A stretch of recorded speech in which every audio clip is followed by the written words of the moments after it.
Chronique du confinement, épisode 2, version professionnelle. Pour vous, c'est l'épisode 4. De nombreuses entreprises ont décidé de faciliter la vie quotidienne, gratuité de contenu, de logiciels, ou de venir en aide aux équipes en charge de notre santé par des productions de produits de première nécessité pour eux, comme les gels ou les masques. Cet élan solidaire est bien sûr magnifique à observer. Quelle que soit la date de fin de la crise actuelle, on se souviendra probablement de ces marques qui n'ont pas réfléchi bien longtemps avant de proposer une gratuité totale ou partielle de leurs offres, une mise à disposition de leurs outils de production pour la fabrication des produits les plus utiles à la gestion de la crise, ou des contenus dédiés pour accompagner leurs clients, particuliers ou entreprises, à s'adapter à cette nouvelle normalité. D'autres, ou parfois les mêmes, ont revu leurs procédures de livraison par exemple, ont communiqué sur la protection de leurs salariés, parfois au détriment de leurs ventes, comme quand certains ferment même leur site de e-commerce.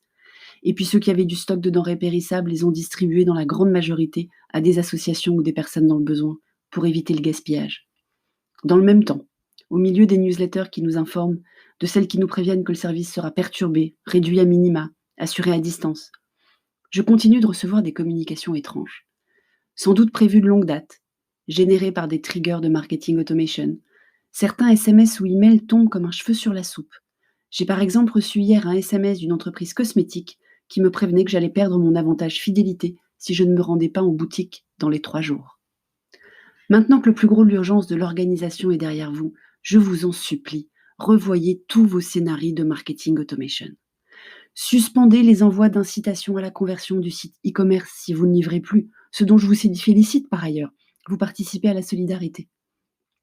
Sans parler des emails ou SMS de Web2Store qui sont complètement incongrus en ce moment. Adaptez les contenus de vos emails de fidélisation pour prendre en compte la crise. Ne pas apparaître à côté de la plaque des préoccupations de vos clients ou prospects. Adaptez également la fréquence. En ces temps de confinement, on est encore plus vite agacé et enclin à cliquer sur se désabonner, surtout si le contenu n'est pas pertinent. Nous vivons dans une incertitude inconfortable quant à la durée des mesures actuelles, certes. Mais soyons réalistes, ça ne va pas s'arrêter demain. Et l'investissement dans les efforts à fournir pour modifier tous les automatismes dans un sens, puis espérons-le très vite dans l'autre, une fois les choses revenues à la nouvelle normale, cet investissement, il est faible en rapport à votre crédibilité. Ce que nous faisons pendant cette période, en tant qu'être humain et en tant que société mercantile, va rester, dans un sens comme dans l'autre. Merci de m'avoir écouté. Si ça vous a plu, mettez-moi des commentaires, des étoiles, surtout des commentaires. Vous savez que les podcasts adorent les commentaires et je ne manquerai pas de vous lire.